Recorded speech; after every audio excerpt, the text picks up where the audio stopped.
3 आपने काम करने। पहली बात ये सोच लीजिए कि इसका सोल्यूशन मुझे आज निकालना है। दूसरा, अपना माहौल बदलें।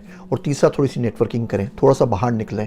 इतनी मुझे हैरत होती है, 25-30 साल के बच्चे मिलते हैं और बोलते हैं मैं जॉब नहीं लगी, हम 5 साल से ढूंढ रहे हैं। तो उनको बोलता हूँ आप कराची क्लब गए हो, जिम खाना गए हो, इस्लामाबाद क्लब गए हो, गन्स क्लब गए हो, किसी ऐसी जगह के ऊपर जाके बैठे हो जहाँ पे लोग बिज़नेस के लोग आते हैं, कोई कॉन्फ्रेंस अटेंड किए, कोई सेमिनार अटेंड किया है, ऑनलाइन कोई 25-30 से ज़्यादा लोग फ्रेंड्स बनाए अपने कंफर्ट जोन से बाहर जाके, वो कुछ नहीं बनाए होते। तो मैं कहा क्या करे अपॉर्चुनिटी का, सीईओ सब घर के ऊपर घर ढूंढते हुए आके ढोल पीटते हुए मोहल्ले में आया कि भैया कोई जॉब के लिए आ रहा है तो आ जाए मेरे पास। जब आप बाहर निकलोगे नहीं, किसी से बात करोगे नहीं, तो सोल्यूशन आएगा कहाँ से? सोल्यूशन उतर चुका है, आपके आने से पहले, आपके ढूंढने से पहले वो आपके आसपास में मौजूद है। आपको बाहर निकलना है और उसको तलाश करना है। हो सकता है ये छोटी छोटी रिमाइंडर ज़िंदगी में कभी ना कभी कहीं ना कहीं बदलाव का सबब ज़रूर बने। मेरे वास्ते दुआ कीजिएगा।